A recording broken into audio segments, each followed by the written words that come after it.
Hello, I'm Dr. Heather Moore, owner of Total Performance Physical Therapy. Today we're going to go over some stretches to alleviate shin splints. Shin splints are generally just caused by muscle imbalances. Usually your calf muscle or your gastroc muscle in the back of your leg is a little bit stronger than the muscles in the front of your leg. Also, because this is your shin, it usually is affected by things going on at the hip and at the knee and also at the foot. So we're going to show you some stretches for not only your foot but also your hip to help loosen that up. The first stretch we're going to do is a tib anterior stretch.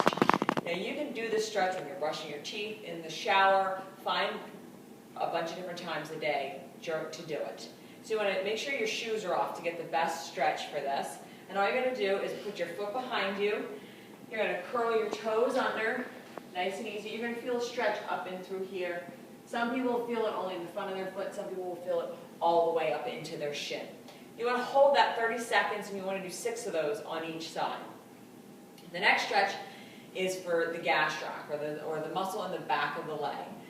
When you're doing this one, you want to stand in a lunge position. The foot in the back, the heel needs to stay on the floor. And you want to bend the front knee until you feel a stretch going up the back of the leg. You can even feel this one all the way into the hamstring sometimes. You should not feel pain, you should just feel a nice gentle stretch. You want to hold this one again, 30 seconds, 6 times.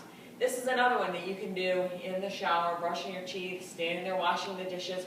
Finding ways to incorporate these stretches throughout your day is going to benefit you more than just doing them while you're in a formal stretching program.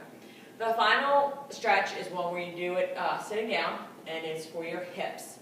This one's going to help loosen up the hips. Now, kind of a quick and dirty test to see if your hips are part of the problem is cross your ankle over your knee, just like that. Kind of take note of where your knee is.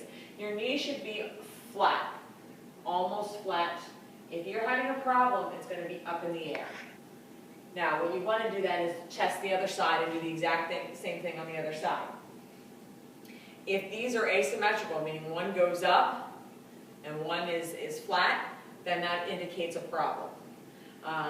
Or if they both wind up going up, that still indicates a problem. Further investigation needs to be done, exactly what's going on, but that's kind of a quick and dirty way to determine if something's going on at the hips. But the stretch that we're going to show you, you're going to start in this exact position. You want to sit up nice and tall, and you want to bend forward at the hips. The one thing you don't want to do is slump forward. You want to make sure that your posture is nice and straight and that you're bending forward at the hips.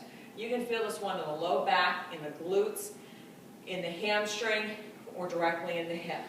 Again, you want to hold this 30 seconds, about 6 times, and what you want to do is you want to do this throughout the day while sitting at your desk. Anytime you find yourself seated, do this one to open up the hips. If you have any questions or need further information, please call us at 215-997-9898 or visit our website at www.totalperformancept.com.